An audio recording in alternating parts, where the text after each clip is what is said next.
I'm pleased to be here because I actually am very interested in cemeteries and dying. I'm actually interested in the major rituals in life, and there are big four, aren't they? Birth, accession into adulthood, which is in trouble at the moment, which is important though, marriage and death.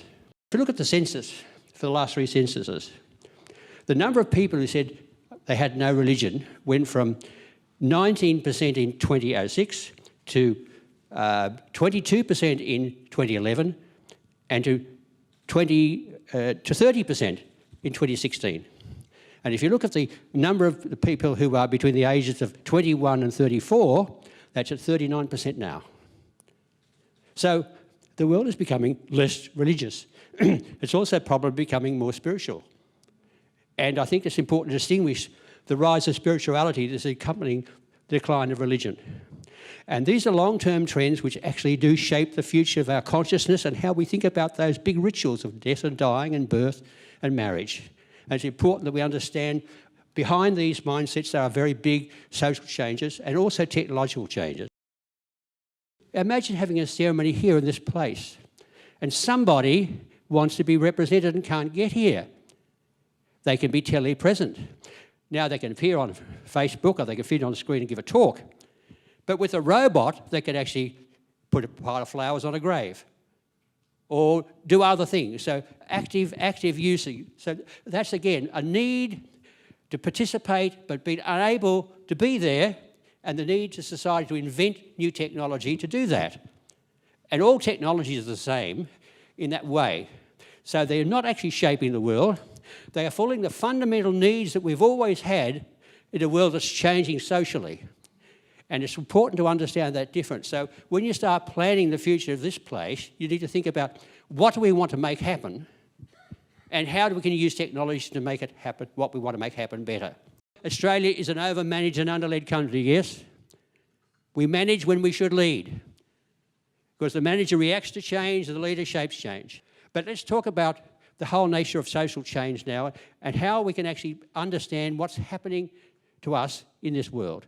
To shape the future, we need these 6 tools: leadership and management are 2, design, planning, innovation and learning. Now, we just talked about innovation. My definition of innovation is doing old things better and new things first. We're planetists now, and that means we are part of a common humanity looking at the world in a big picture way and building and sharing things. So now in the celebrations, and that's just around the walls of your place, we have all these different languages around here, is celebrating cultural and tribal difference in the context of human unity simultaneously. Digital technology. They're the various kinds, some of the key ones, okay? Artificial intelligence, virtual reality, augmented reality. That's, people who don't know what augmented, that's Pokemon, where you have a virtual image on a real landscape. And you might like to think of that, okay? The Internet of Things. I don't know how many people know about the Internet of Things. That's smart sensors and smart technologies hooked together. And that telepresent robot is one of those, okay? How we create a smart city, observing things and connecting things. You call the Internet of Things. Blockchain is huge. The whole future of the financial and banking industry are based on that. Too big to talk about. And robotics. And robotics is a combination of both artificial intelligence and mechatronics, 2 areas, okay? But the important point about all these things, you only use them to shape the future, mostly. Decide where you want to go and decide how do I use technology to get there to thrive. So when you start thinking about your technology, think about where do you want this place to be in 20 years' time? Perhaps you might think really radically and say, well, those four big life events, birth, accession to adulthood, marriage and death, you might provide services in all 4. In a world of secularisation, the space has been taken over by the secular world and less from the religious world. 25 years, 50 years ago, religion ran the whole show. They're running less of it. My suggestion is you get to the future first, whatever that means. And you become an exemplar, not just around at Melbourne, but the whole Australia, but how you deal with death or any other rituals you want to do. So you become a place to say, I wonder what this organisation is doing. They're the industry leaders in the whole field. want to finish up with 3 thoughts, maybe 4. First one I said, we cannot work to create a future that we do not first imagine, and imagination is the future as memory is of the past. The second one is this, those who not live in the future today will live in the past tomorrow. Okay? That means disruption, amongst other things. And this one is my mantra from Ralph Waldo Emerson. He said, do not follow where the path may lead. Go instead where there is no path and leave a trail. Thank you very much.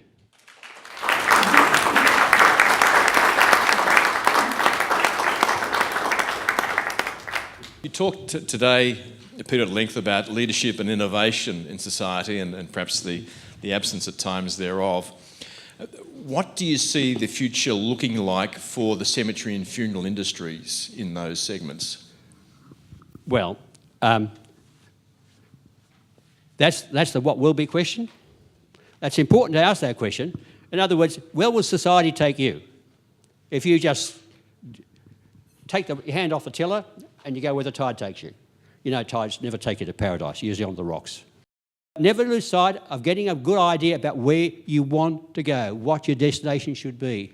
I call that the preferred future.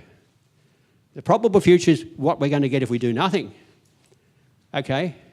You better make sure it's not over a cliff. It won't be. You're pretty good. You'll always be in business. Whether you will get to the future first is another thing. The longer term changes, you'll do the changes over 2 or 3 years, you'll do extremely well. You are doing brilliantly well. But over 25 years, and I suspect one of the reasons you asked me here today was to say we have a gnawing feeling that maybe there's some more things that we are leaving out of the equation. And I'm here to try to say, well, there are a few things. I've tried a few things.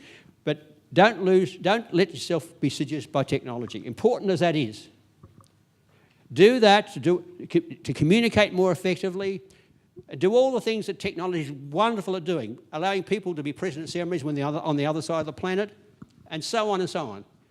But don't lose sight, you're not responding to technology, you're deciding when you're going to use technology, go more heroically to where you want to go. That's the key message I've got.